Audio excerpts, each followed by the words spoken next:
because we don't weed out our synapses, studies have shown that we do not make habits. Everything that we do has to be a conscious effort because the mTORs, we don't respond to mTORs, so we don't do the synaptic pruning, so we don't weed out our synapses.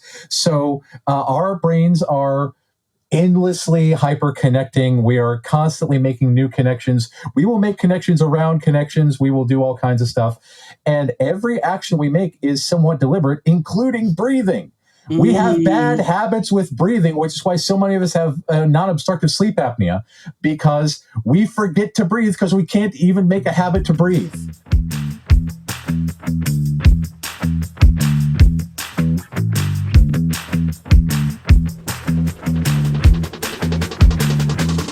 Episode 38, Productivity is Autistic.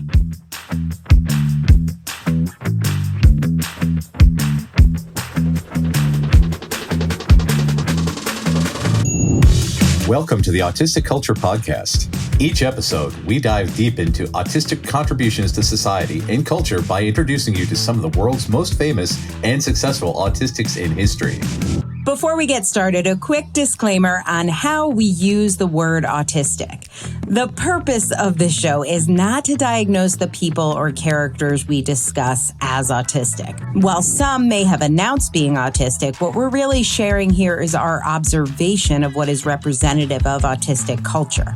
It can sometimes be difficult for autistic people to celebrate our natural tendencies and traits due to the perception of autism as a disorder that needs to be fixed, a long history of damaging medical interventions to get autistics to fit in with mainstream culture, and protective masking skills many of us have developed to try to stay safe.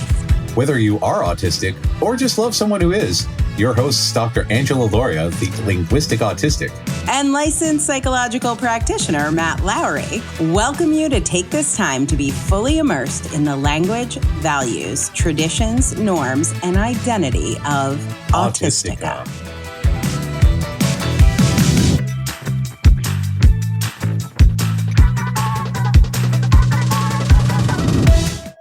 Well, hey, Matt. Hey, Angela, how are you? Good. Are you feeling productive? Am I productive? Oh my, that is a loaded question. You know, I thought about the title of this episode, Productivity is Autistic, and I was like, some days productivity is autistic. But we are going to talk about what productivity looks like in autistic culture.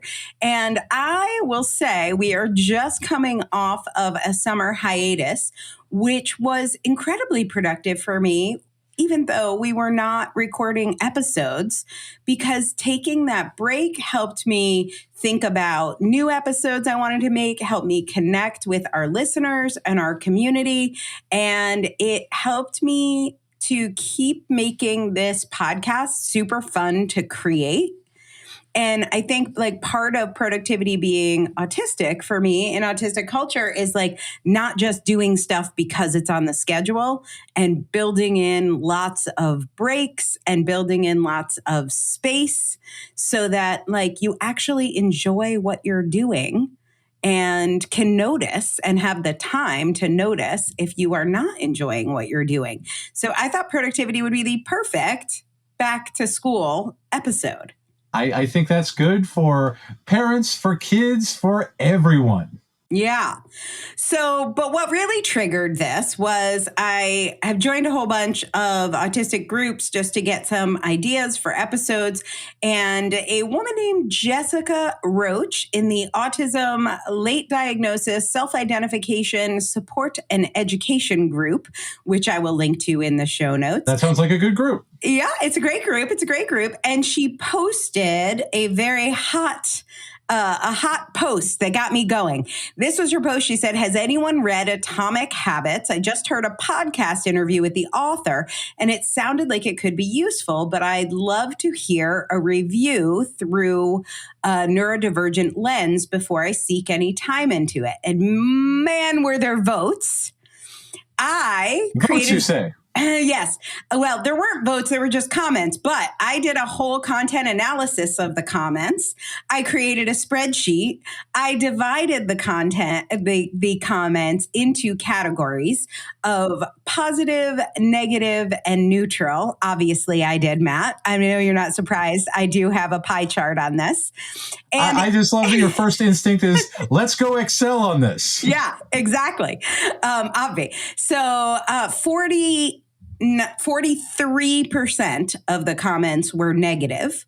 29% were positive, and 28% were neutral, suggesting another book or connecting or things like that. So I've got my full spreadsheet of 168 comments analyzed, and I decided we would start by talking about this very popular and I will call controversial book called Atomic Habits. Hold on, I'm going to give you the subtitle. Tiny Changes, Remarkable Results, an Easy and Proven Way to Build Good Habits and Break Bad Ones by James Clear. That is your full title. That is an extensive title. As you know, I am a publisher, so I do love a book. And this book is really an outlier. So on average, most books sell fewer than 250 copies total, 250. Wow. This book has sold 15 million copies. Oh, wow. It is a New York Times bestseller. This guy, his main credential seems to be that he's a self-help blogger. So no training here, but lots of pseudoscience if you're into that sort of thing. I will tell you, most authors make on average $1 a book.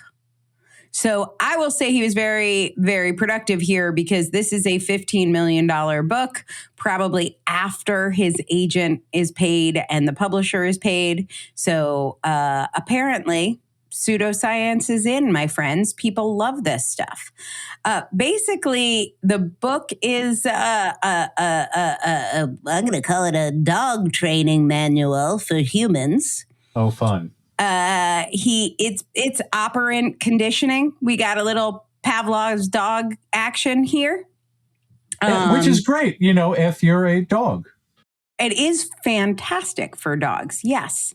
The whole book is based on this 4-step process. He explains there's a cue, there's a craving, a response, and a reward. And so if you can give rewards for good cravings, you will then, of course, build good habits. I'm sure you see where this is going. Oh, God. So I'm going to make you read. This is just save you guys so you don't have to read the book. This is the whole book boiled down into a quote that Matt is going to read for you. Here we go. Please forgive me for saying what will pass through my lips. The more you repeat a behavior, the more you reinforce the identity associated with that behavior. In fact, the word identity was once originally derived from the Latin words essentias, which means being, and identitem, which means repeatedly. Your identity is literally your repeated beingness.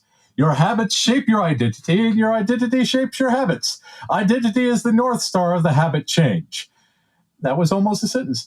Habits matter because they help you become the person you wish to be. Quite literally, you become your habits.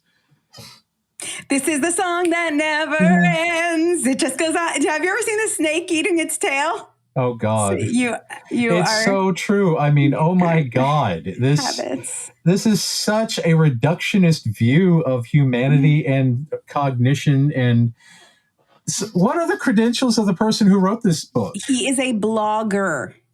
Actually, what I will tell you is I think he naturally is somebody who loves habits, and that seems to be his essentialist take on this is like, here's the deal. If you want a good habit, let's say you want to drink more water, think of yourself as being a person who drinks a lot of water, then drink a lot of water, and you will be a person who drinks a lot of water, and you will have a water drinking habit, which seems to be how he does it.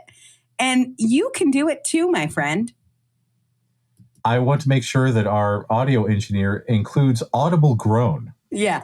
Audible groan. Insert audible groans. Oh, my God. Yeah. So good habits, when you drink the water, you give yourself a reward. That's positive reinforcement. You just keep in your pocket some kibbles and then you're like, good, I ate it. And then your brain will remember, oh, I get a kibble when I drink the water. And then bad, I guess you punish yourself and then that decreases the bad habits. But he's focused on the fun stuff. He says you want to make it obvious, you want to make it attractive, you want to make it easy, and you want to make it satisfying. So the habits that he picks are things he already wants to do. So for instance, he loves brushing his teeth, loves it. So he will put things next to his toothbrush, like let's say some medicine he needs to take. And then he teaches us the skill of habit stacking. I already love brushing my teeth. That's obvious. It's attractive to me. I will make it easy to remember to take my pills. So that will be easy. And then it will be satisfying because I will reward myself with, I don't know, a little kibble or something. I will pat myself on the back and do a social media post saying how awesome I am. And I have gone 387 days without forgetting to take my medicine because I have habit stacked it with my teeth brushing. So just do that, Matt. I can't imagine what a wild night he must have with his teeth brushing. I mean, that's wow. Yeah. Wow. He also says if you are ever struggling, like, do you have any habits that you kind of struggle with? Something like maybe exercise you wish you did more? My gut definitely could use more exercise. Okay, great. I have a solution. This is going to change your life. Write this down. Get a pen. Should I brush my teeth while exercising? Well, you can stack the exercising with your teeth brushing. So that's nice. But what he says is all you have to do is change in your mind from I have to exercise, like, oh man, I have to exercise, to, wait for it, I get to exercise. Hey, I get to exercise after I brush my teeth. This man must be fun at parties. Yeah, because your identity is a habit, and a habit's your identity because you now know the Latin root of that word. And so I think this is also called self-gaslighting, but Apparently basically you just tell yes. yourself, I love exercising. I am a person who exercises. You make it attractive and easy and satisfying. And then you give yourself a reward after you exercise. And after you do this for enough days, by the way, there is no science behind this. It has all been wildly debunked. But he says once you've done it for 66 days, you will then just be a person who exercises after they brush their teeth. I really, really want a shirt in our new TeePublic store to say, I love brushing my teeth, because I want a mug with that.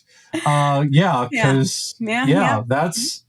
You could put your toothbrush. So no, this is you're already learning. You put your toothbrush into the I love brushing my teeth mug. Okay. That's going to make it attractive. If we pick the right font, like a nice Comic Sans sort of thing. Your mug with your favorite font, your toothbrush will be attractive. It'll be right there next to the sink. It'll be easy. And then you can reward yourself by listening to an episode of the Autistic Culture Podcast. With clean teeth, no less. With clean teeth, yeah. So here we go. If you want to do something, then you have to be that thing. And the way you can be that thing is by doing it. So if you would like to add a new habit, start doing it. And then keep doing it no matter what. And you will be someone who does it. I am going to say that I am going to be rich, so I will go out and spend millions of dollars this afternoon, and therefore self-actuate that spending the money makes me rich. Because excellent. What a great habit, spending money to make you rich. Yeah, because, as long as we're going full pseudoscience, I can fly. Yeah. So this is applied behavioral analysis. There's another... three-letter acronym we love around here, which is ABA. Yeah, it's that Swedish pop group without one of the B's. Yeah, exactly. And there are a couple of byproducts of this sort of systematic behaviorism, which, by the way, does not work. And it especially doesn't work for autistic people. No. But over and over again, the people who recommend and like atomic habits, when you ask them if they created any new habits, their answer is consistently no. I just like thinking it would be that easy. I think they enjoy the anecdotes, but there's a couple things that happen. One, you begin to have this imposter syndrome. It's this internalized ableism that's created because all you had to do was make it attractive. Put your toothbrush in your cute little cup that says, I love toothbrushing. Why aren't you doing it? So that is, internalized ableism. It's all of the things that are going to create mental health issues. But also for some people, it creates perfectionism. Where God. There's a fear of failure or punishment. Like somebody else did 387 days of consecutively brushing their teeth. I missed a day. And so my value therefore is associated with how good I am at fulfilling these habits in this neurotypical way. And imposter syndrome and perfectionism are two of the things that are really dangerous to autistic people that send us into meltdowns, burnouts, and by the way, make it really fucking hard to do any of these habits. Especially when you frame it as, it's really easy. Because you say, well, if it's so easy, why can't I do it? Well, clearly you're a failure. It's... And maybe have you thought about just thinking, I get to do it? God. Try my that. God. Did you try that? You should try that. Oh, that's so offensive. It works for me. So I listened to this. Oh, first of all, I'm obsessed with the podcast, This American Life. It was a radio show. I was obsessed when it was a radio show. It's a podcast. You should all listen to it. It's great. And there was this episode, I'm going to link it in the show notes, about quitting smoking. It's called something. I can't remember, but I Can't Quit You. I Can't Quit You is the name of the episode. And in this episode, they are talking about another applied behavioral analysis book, which is a very famous book. It's called The Easy Way to Quit Smoking. And there's a bunch of these books, The Easy Way to Lose Weight, The Easy Way. The guy's name is Alan Carr. He's a British guy. He's died now, but his company is run by somebody else who's interviewed on this podcast. Was it lung cancer or a car accident? Yeah, right. I do think it was lung cancer. He just didn't stop. That's a shame. Soon enough. Yeah. And so the idea in this book is you don't really want to smoke. And you think you want to smoke, but you don't really want to smoke. And I left this out, but this is key. He's a hypnotist. And so you can read this book and you'll be hypnotizing yourself and the book is, whatever, $15, $20, or you could go to like a $300 seminar and they will hypnotize you. And they tell you like through this whole thing, keep smoking as you're reading the book, keep smoking. When you finish the book or when you finish this session, that's your last cigarette. And it's going to be the easy way to quit because you won't want to do it again. You're not going to want to because you're going to become a person who doesn't smoke. Very similar philosophy to James Clear.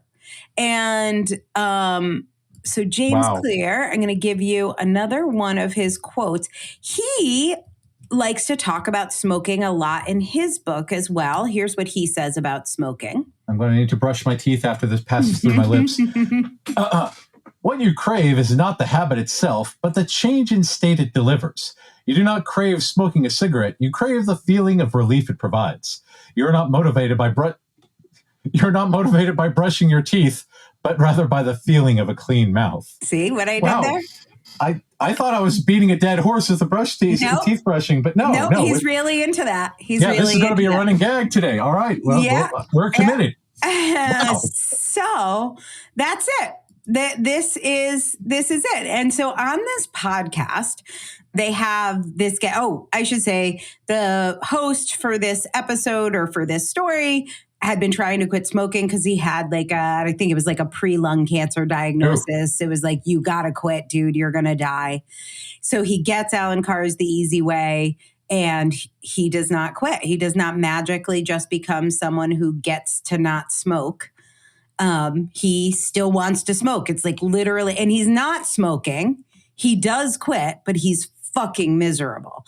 And he's miserable for months and months. And he's trying to understand why, and thinks Alan Carr, like James Clear, had no fucking credentials whatsoever. No awareness of physiological dependency or anything. Right. So he's like, maybe I'll talk to an actual doctor. So he talks to this woman, Anna Lemke. She runs the addiction medicine dual diagnosis clinic at Stanford. So like an actual scientist.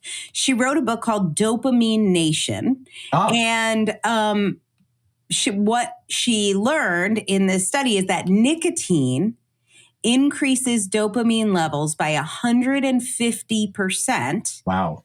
Which is 50% more than sex. Wow. Right.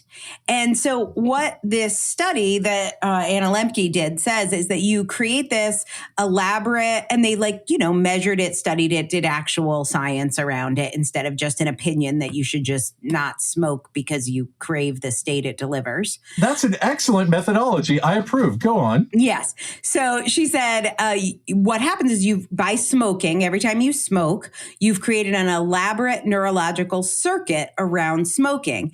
And months or even years after you've stopped smoking, the neurological circuit is perfectly healthy. It's firing away. And whenever there's a stressor, it's like, hey, if you have a cigarette, you'll feel better. And she said for many people, this circuit will keep working. You have just changed your brain. The mesolimbic dopamine pathway, yes. Yeah, that's the one. Look at that. Science. Here we are. Science. And so if you just think, I don't need 150% more dopamine, it turns out it doesn't actually change that pathway. Yeah.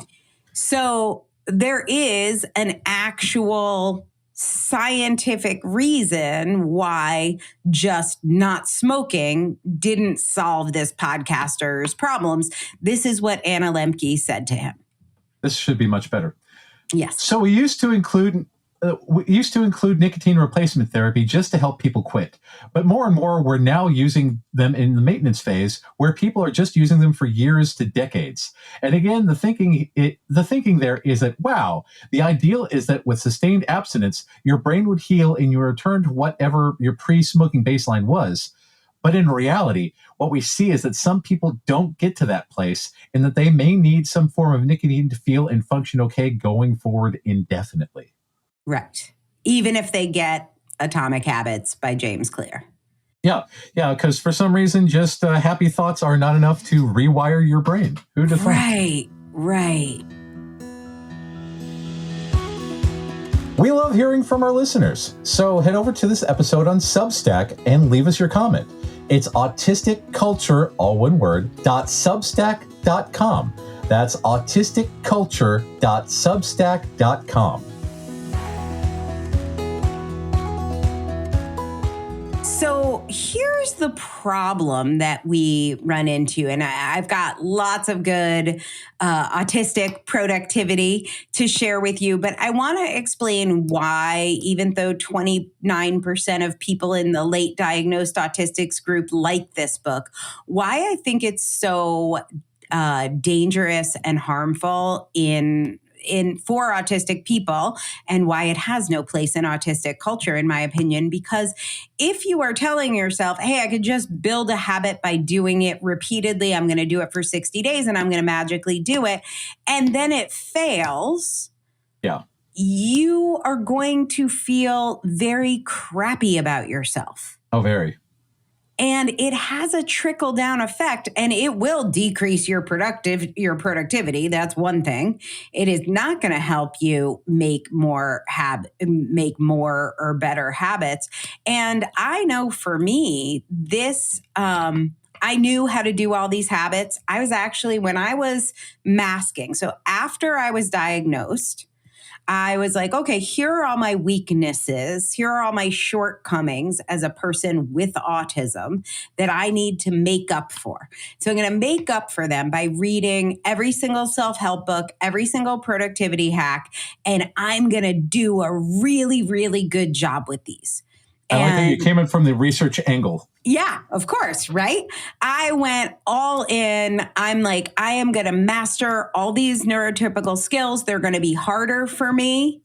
But look, it's hard for people in wheelchairs to learn how to walk again, and some people do it. I'm going to be one of those people that learns it.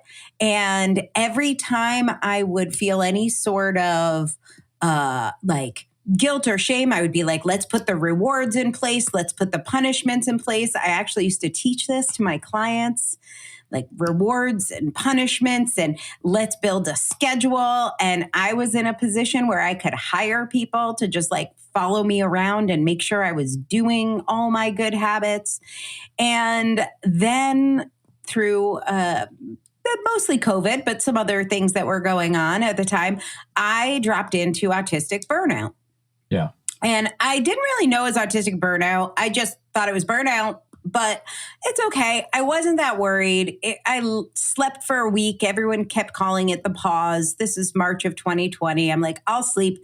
Then I'll feel better after a week. And then after a week, I was like, let me put my systems in place. Let me put my rewards in place. Let me make it attractive and easy. And I was not doing these habits anymore. Yeah. So I used to post every day on social media, and I used to make Facebook Lives, and I'd be like, you just have to do it. Reward yourself after. And I like went to the store and I bought Lindt chocolate, and I was like, you can have a Lindt chocolate once you make your Facebook Live. And then I did not make my Facebook Live. And then day after day after day after month passed, and I was not showering. I was not brushing my teeth. I was not changing my clothes. I was not doing anything. And I thought, well, I have to get better rewards. I have to get stronger punishments.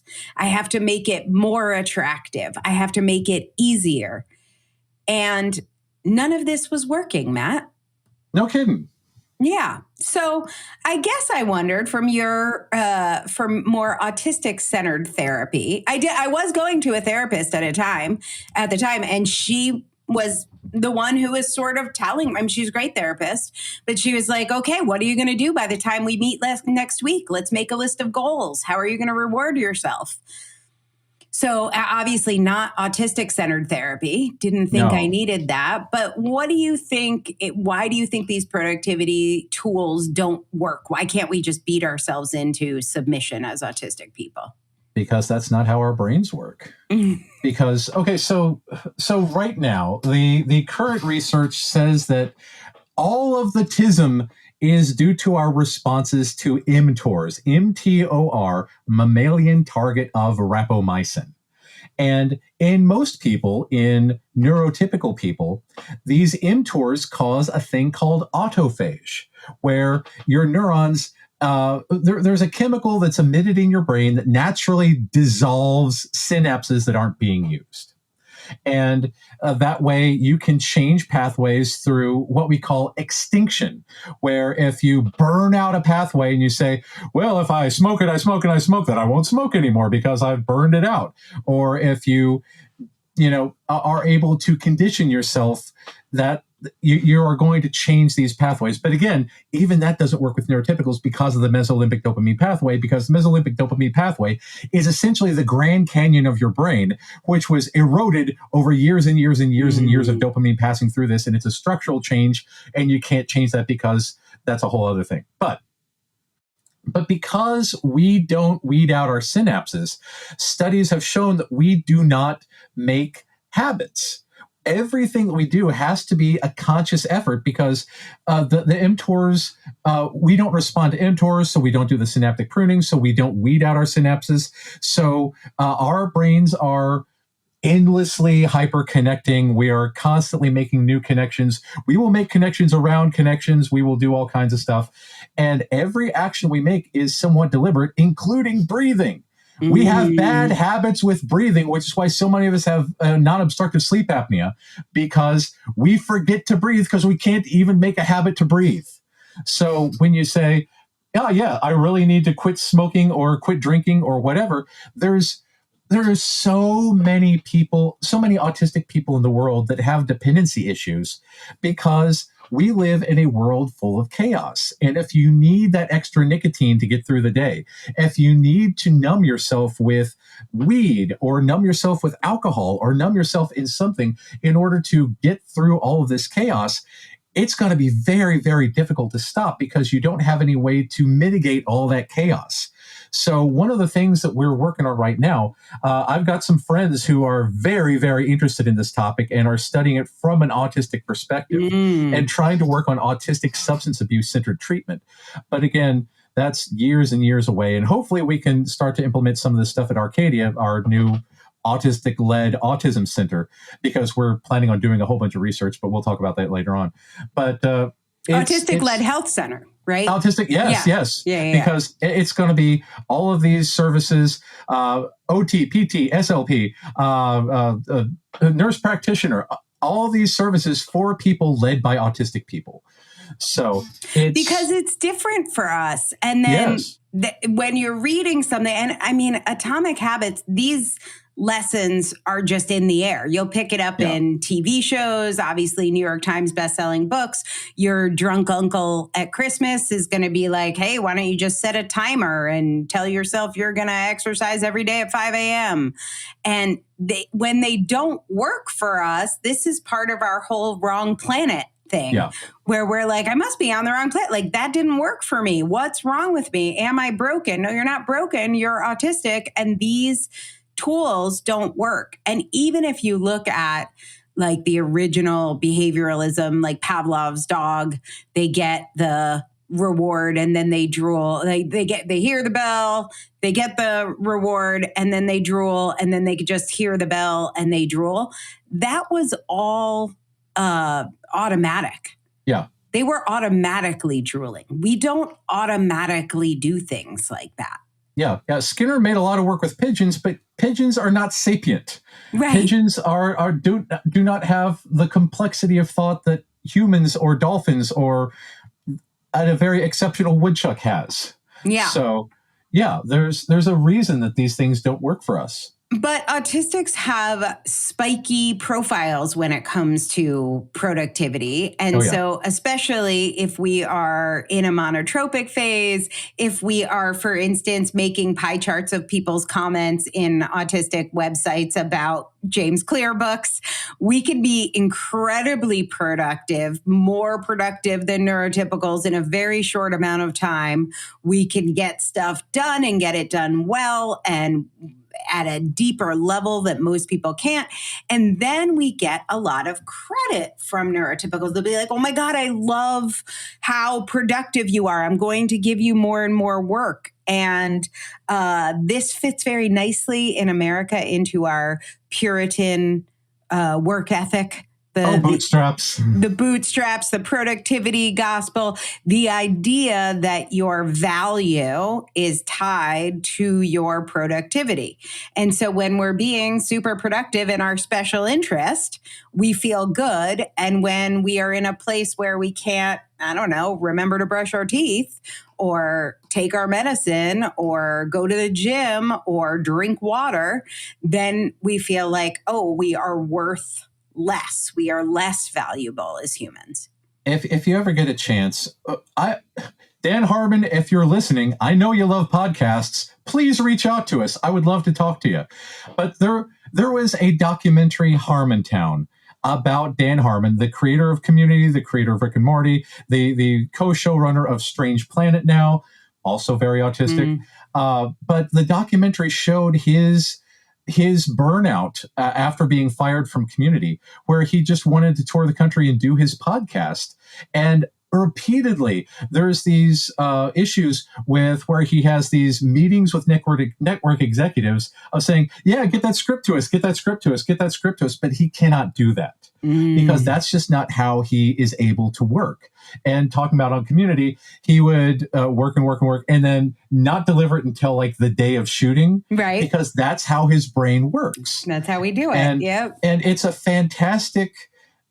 And this is why, again, he's definitely one of us. He talks in the documentary about it. We're going to be talking about Spencer Crittenden when we do our Dungeons and Dragons episode coming up. But there's so much there about his substance abuse dependency and his autistic inertia and the massive self-loathing he has for not being able to do things on a neurotypical schedule. Right. Because when he's able to do the work, it's amazing work. When he's not able to do the work, he needs to take a bubble bath.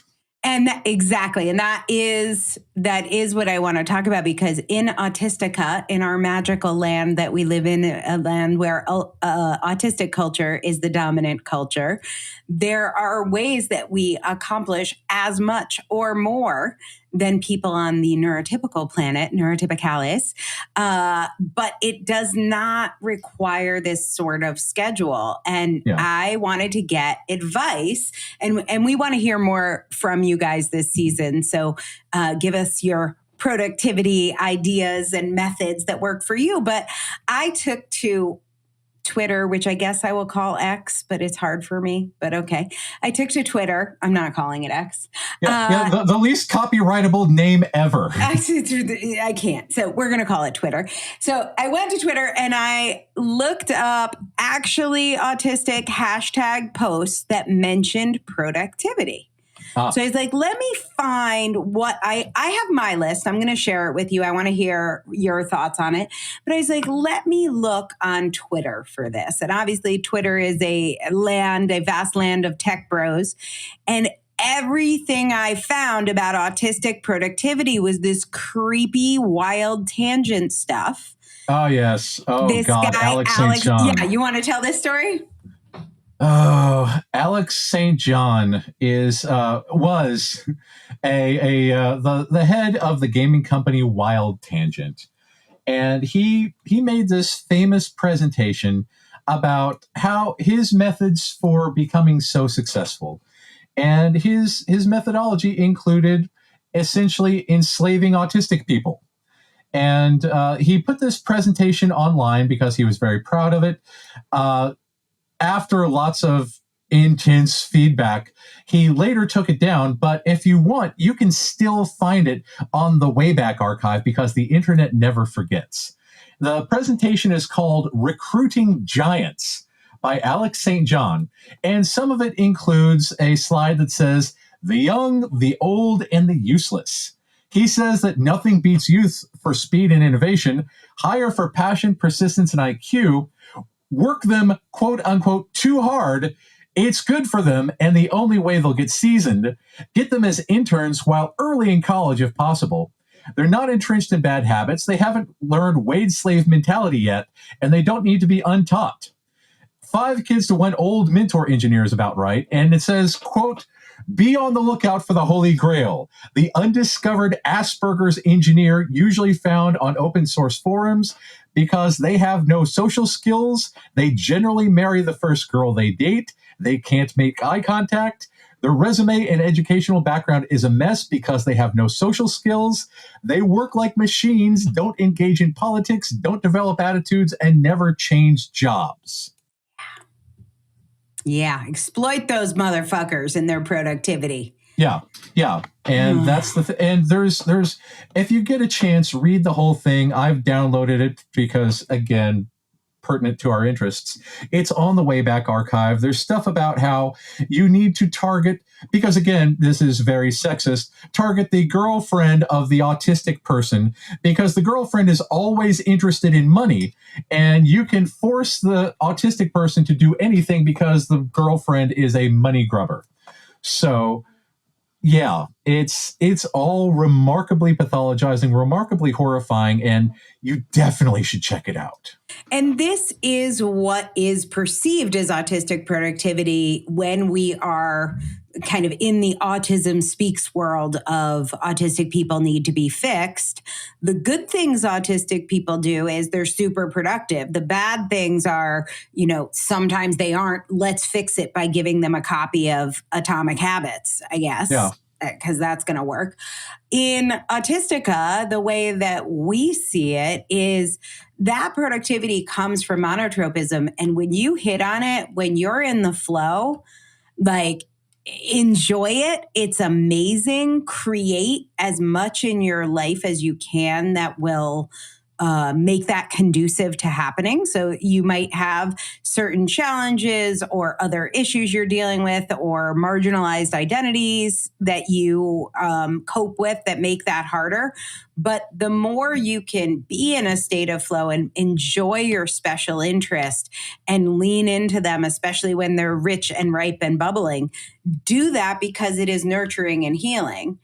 Not because you might lose your girlfriend or get fired. Yeah.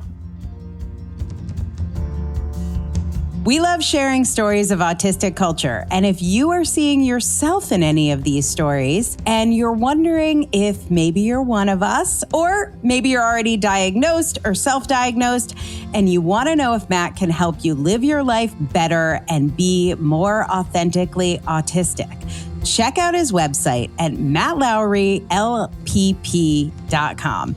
That's Matt, M-A-T-T, Lowry, L-O-W-R-Y. And then that LPP, it stands for Licensed Psychological Practitioner. So head on over to mattlowrylpp.com and learn more about working with my buddy Matt. So this is about the thing about the flow state, because when we're in the flow state, and if our flow state is related to our jobs, our employers really, really love us. But then when we hit burnout, we need to recover. Our employers want us to maintain that nonstop warp 9 all the time. But we can't maintain warp 9 because, the warp core will explode and kill everybody. Right. And right.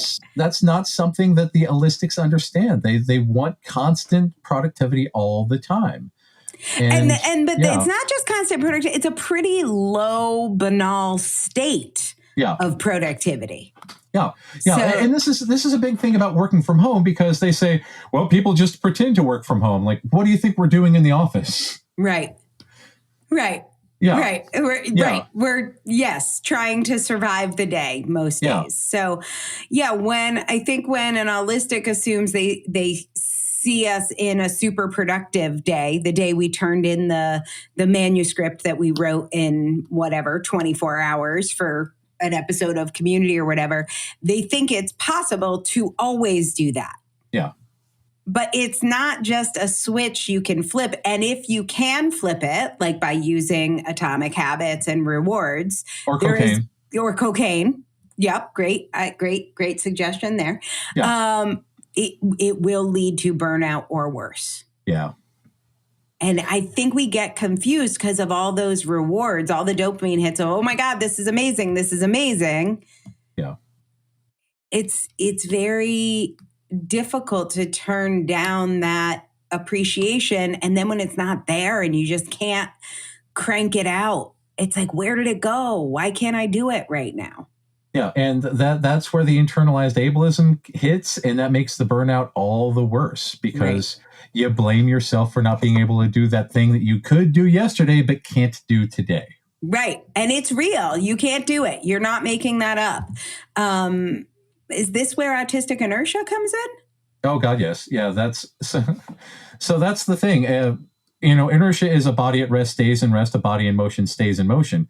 And it takes us a great deal of energy to get going, because we're like trains. It takes a lot of energy for us to go from a rest state into a state of movement. And then it takes a very long time for us to slow down or switch tasks. And then once we burn out, it takes so much energy to get moving again.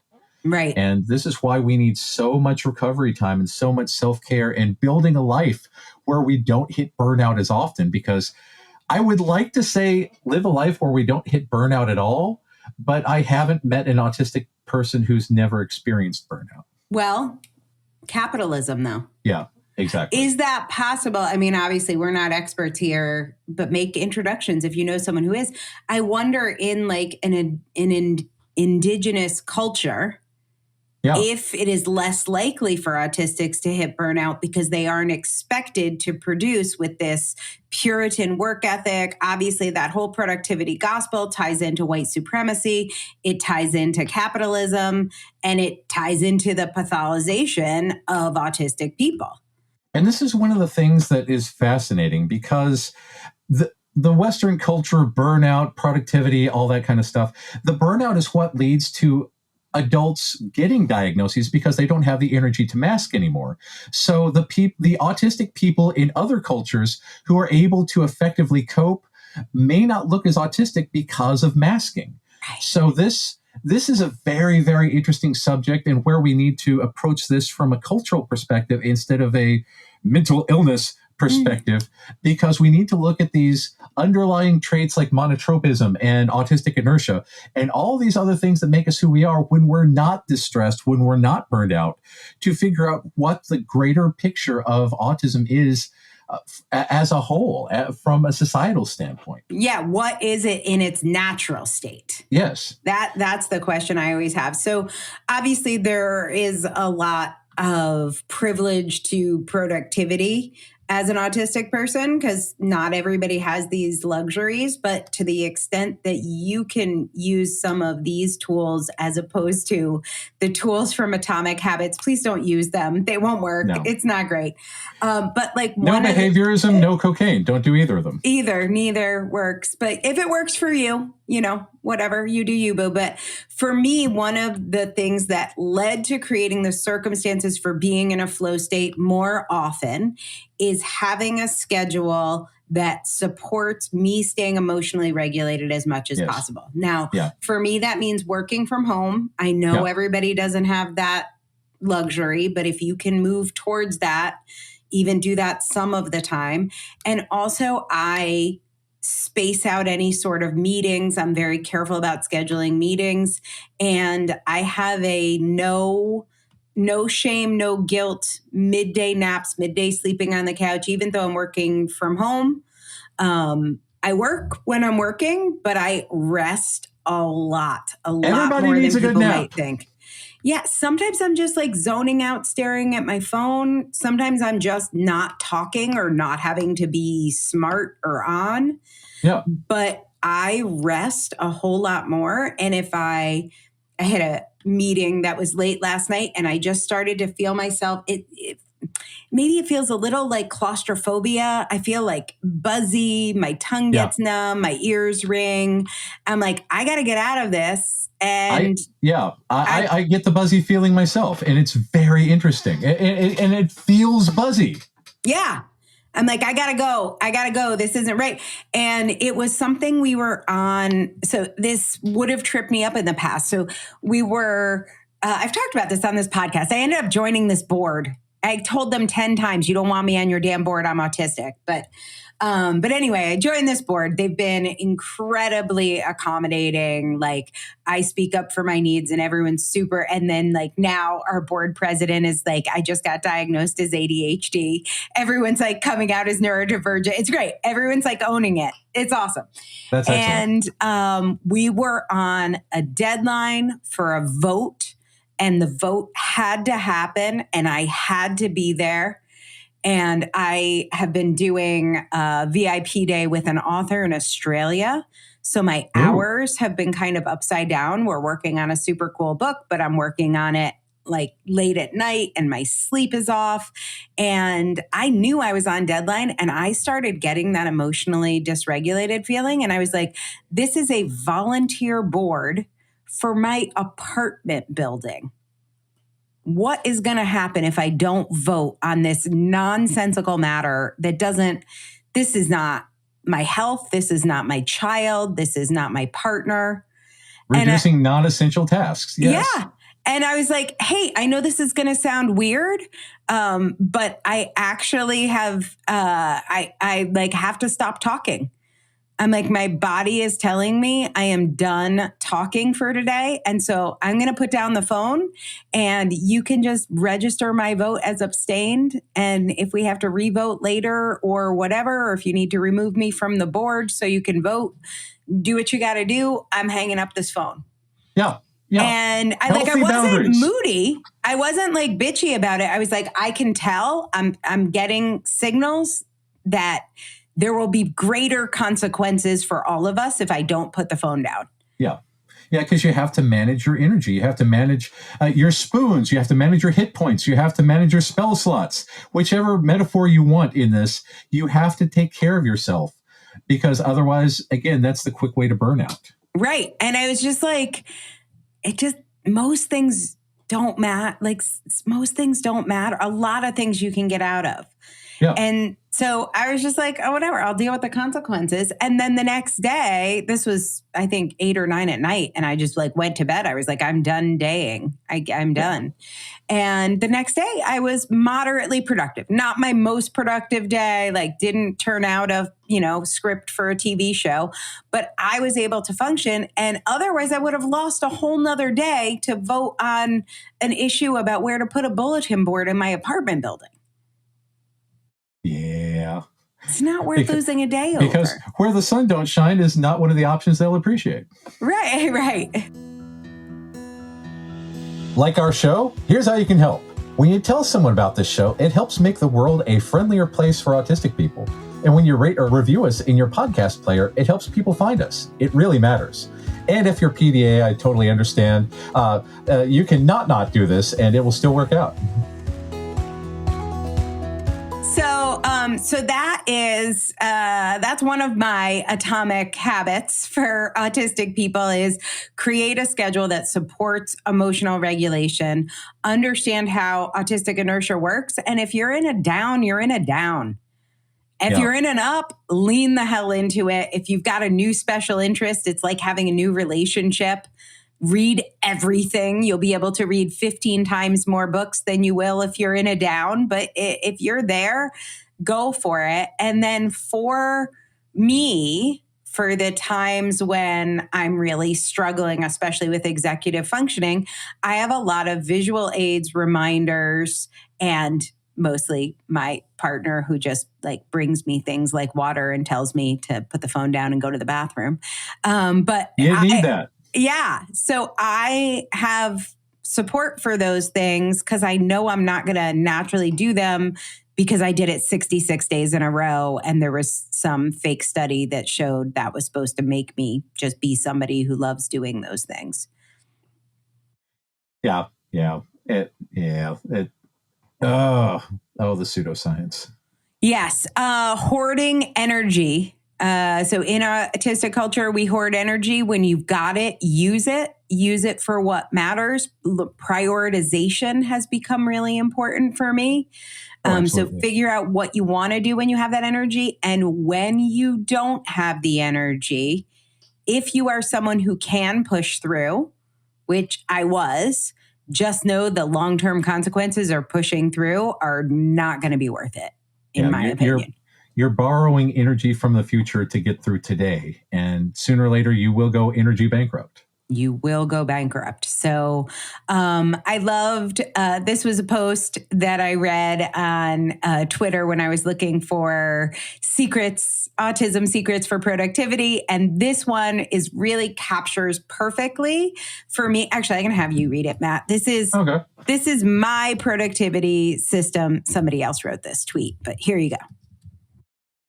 Got up at 5 a.m., did half my morning routine, worked on some projects for an hour or so, then continued my routine, language studies. And I am now crashing in bed at 8 a.m. with my face mask. My routines don't look like most people's, but I get stuff done. Right? There you go. Yeah, and you got to do what you got to do. I have been known to return emails at 2 or 3 in the morning when I can't sleep, and people are inevitably, why are you awake at this time? Because this is when I do stuff. I crashed after work and now I'm awake. Yeah. This is yes. And I often will sleep from like 6 to 10 p.m. Yeah. And then I'll work from 10 to 2. And then I'll sleep from 2 to 6. And like multiphasic sleep. Yes. It was a whole thing at one point in history, I believe. It was. Yeah, we've just, again, the colonialist mindset is something Right. else. So let's not expect autistic levels of hyperfocus productivity from allistics. They are not capable of it. And I don't think we should expect, atomic habits from autistic people, or being able to just habit stack and do all these little things perfectly all the time in the way the allistics teach us. We are from different cultures. We have different experiences. We have different brains. And in autistic culture, there are some things about productivity that are consistent that you can grab and take some inspiration from. Look at you've heard many of our episodes of, when people are creating in an autistic space and what that looks like, turning their career or turning their special interest into a career. Those things that work for you, take. If there's something from Atomic Habits you love, take that too. There's no rules here, but don't expect yourself to perform by holistic standards, because that's just going to lead to harm and self-harm. That's my 2 cents. I agree totally. Well said. Yeah. So that is what productivity is autistic looks like to me. Matt, no pressure on it being a productive answer, but tell us about your week. What is the best thing about being autistic that you have experienced recently? We need a good story. Oh man, the summer has been busy. One of the greatest things is that I'm working with my friends to develop this new platform for teaching autistic skills.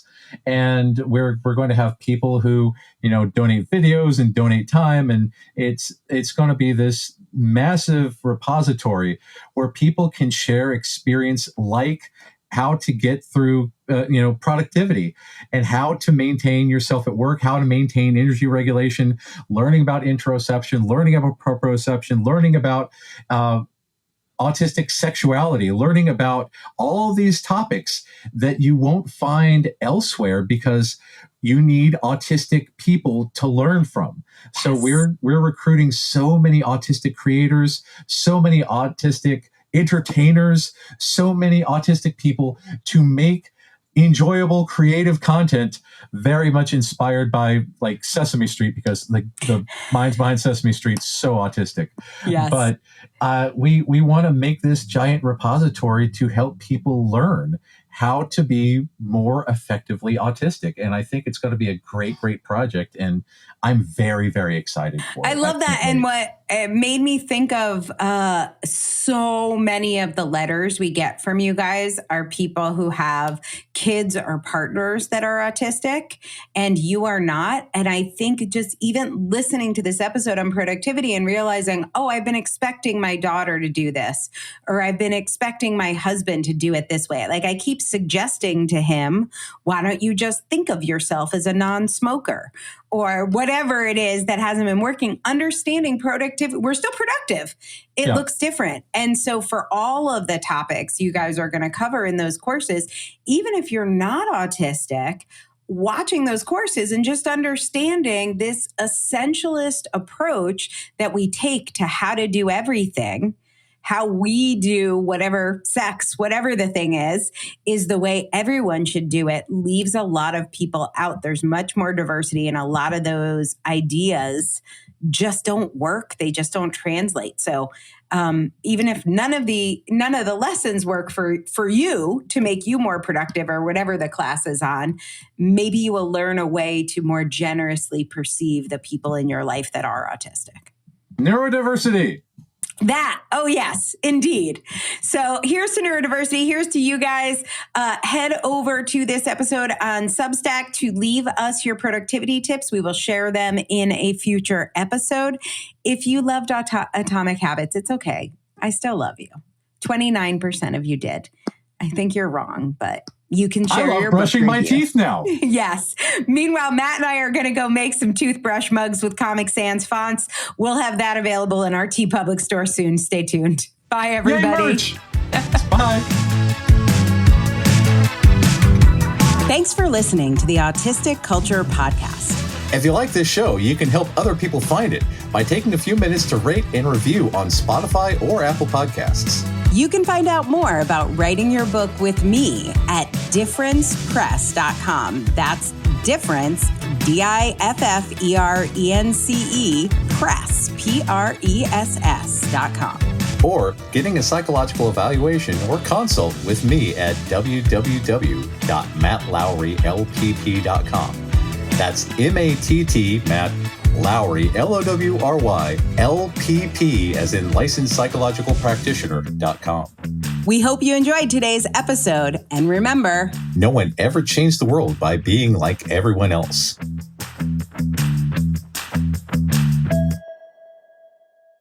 Special thanks to our content manager, River Robbins, and Aaron Stoner, our producer, for making us look and sound good.